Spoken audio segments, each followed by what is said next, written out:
Rosalind Bound, it's so good to see you. Hi, Kevin. Tell me Thank what's you. going on today at Brown Memorial Baptist Church. Well, today we are here with some of our fellow parishioners, some seasoned warriors. We have Miss Mary, we have Miss Kathy, we have Sister Vanessa, and Sister Karen, and myself.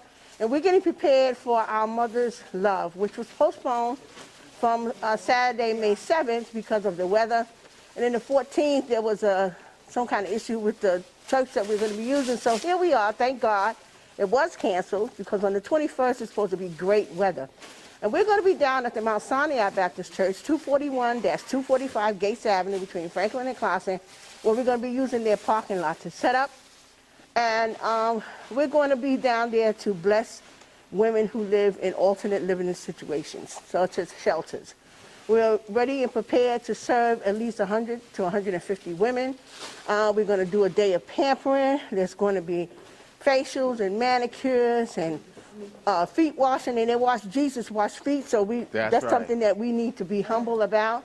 We're not coming with any fanfare. Just ask everybody that's coming to come if you want to volunteer. You wear your jeans and your sneakers and be prepared to work. We're going to have deacons of our church are going to be on the grill. We're going to have our other deacon, Deacon Rivers and Deacon Brown are going to be on the grill. We're going to have hot dogs, hamburgers, chicken, fish, salads, pasta salads. So we're going to also have Deacon Frank Farmer is going to be the DJ. We're going to have a bus that 25 women will be able to take a shower. And that's sponsored by BCS as a part of something that our mayor, Eric Adams, had proposed to do some years ago. Did a ribbon cutting ceremony while he was still the borough president. And we're going to have that bus there. We're going to have mammographies. We're going to have HIV testing. We're going to have vaccination, not vaccinations, but testing for coronavirus. For COVID. And we also have a sister there that's willing to do some hair. So if your hair is washed and it's clean, we have someone that will be there to give you a couple of styles or two. We don't know exactly what it's going to be. Yeah. But we're expecting to have a good time. We thank God for the weather. In this post-pandemic world, how important is this community outreach to the women of our community who need the services and to our church? How important is it? It's important, well, especially personally important to me.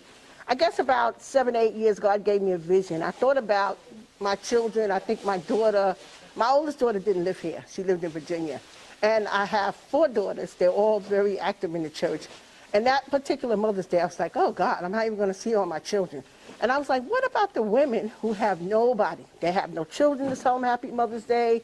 They have no family to tell them Happy Mother's Day. So God gave me this vision to something. So I went to our pastor, Reverend Miller, and I said, I want to do something for the women in the community. So I got together with our HIV and AIDS ministry, Sister Debbie Lucy, the Voices from the Field is that ministry. And we decided to come up with a Mother's Love. So we've been doing it for the past, I say, 7 or 8 years. We have not been able to do it since COVID, since 2019. So this will be our first one, and we hope for this one to be the biggest and the best that we've ever had. And it's important that women know, people know, that you are loved, that there are people thinking about you, that there are people that want to genuinely give you. We're also going to have a prayer station. That's most important. Right. If you come in, you need prayer. And it's just important to give back. It's important to give back. I've been here all the years of my life. I've lived in Brooklyn all my life. And I've came up in a church where, you always gave back. So this is our way to give back to the people and the women in the community. Raj, finally, I wanted to ask you, this past weekend there was a shooting at a church out in California. Mm-hmm. Please talk about how important fellowship is, firstly, and secondly, being part of a church family. How important is that in this post-pandemic world? Being a part of a church family is just definitely important to me. I was raised in the church. I came up in church. And I think without my church family, I don't know what I would be doing. I got married in the church. I've had all my children's husband in the church. When Pastor Miller gave me the assignment of being the person to handle our Seasoned Warriors, which is our senior ministry for people 60 and older, I was like, ooh, why you ask me to do that? I'm the youngest one in the bunch. But I enjoy it.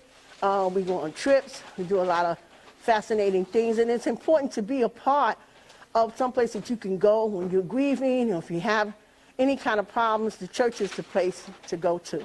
And that's, you know, and it's always been that way for me. You know, I've been in a hospital, I've been sick, I've been visited, I've been called, I've had people to come over and take care of my children.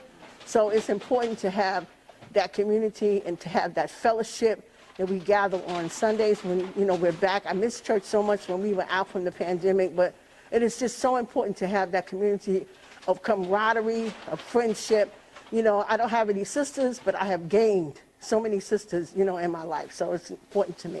Roz, I know you're real busy. I want to say thanks again so much for your Oh, you're time. welcome. Tell folks where they need to be on Saturday. Okay, Saturday from 12 to 5. Please be down to the Mount Sinai Baptist Church, 241-245 Gates Avenue between Franklin and Clausen. And we plan to have a great day, great weather, great fellowship, and we're going to adorn the women of this community. Thank you. Thank you for having me. Roz, thank you so very much. You're welcome.